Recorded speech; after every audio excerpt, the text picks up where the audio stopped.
کہتے ہیں کہ ایک طوطا طوطی کا گزر ایک ویرانے سے ہوا۔ ویرانی دیکھ کر طوطی نے طوطے سے پوچھا، کس قدر ویران گاؤں ہے؟ طوطے نے کہا، لگتا ہے یہاں کسی الو کا گزر ہوا ہے۔ جس وقت طوطا طوطی باتیں کر رہے تھے، عین اسی وقت ایک الو بھی وہاں سے گزر رہا تھا۔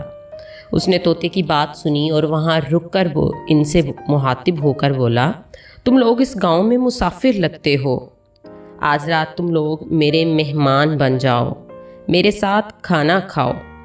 الو کی محبت بھری دعوت سے طوطے کا جوڑا انکار نہ کر سکا اور انہوں نے الو کی دعوت قبول کر لی۔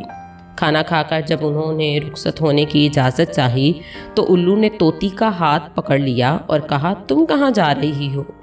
طوطی پریشان ہو کر بولی، یہ کوئی پوچھنے کی بات ہے، میں اپنے خاوند کے ساتھ واپس جا رہی ہوں۔ الو یہ سن کر ہنسا اور کہا، یہ تم کیا کہہ رہی ہو، تم تو میری بیوی ہو۔ اس پہ طوطا طوطی الو پر چپٹ پڑے اور گرما گرمی شروع ہو گئی۔ دونوں میں جب بحث و تکرار زیادہ بڑھی تو الو نے طوطے کے سامنے ایک تجویز پیش کرتے ہوئے کہا، ایسا کرتے ہیں، ہم تینوں عدالت چلتے ہیں اور اپنا مقدمہ قاضی کے سامنے پیش کرتے ہیں، قاضی جو فیصلہ کرے وہ ہمیں قبول ہوگا۔ الو کی تجویز پر طوطا اور طوطی مان گئے اور تینوں قاضی کی عدالت میں پیش ہوئے۔ قاضی نے دلائل کی روشنی میں الو کے حق میں فیصلہ دے کر عدالت برخاست کر دی۔ طوطا اس بے انصافی پر روتا ہوا چل دیا تو الو نے اسے آواز دی، بھائی اکیلے کہاں جاتے ہو، اپنی بیوی کو تو ساتھ لیتے جاؤ۔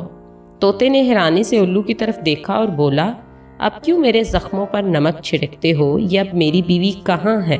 عدالت نے تو اسے تمہاری بیوی قرار دے دیا ہے۔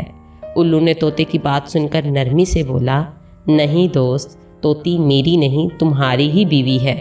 میں تمہیں صرف یہ بتانا چاہتا تھا کہ بستیاں الو ویران نہیں کرتے، بستیاں تب ویران ہوتی ہیں جب ان سے انصاف اٹھ جاتا ہے۔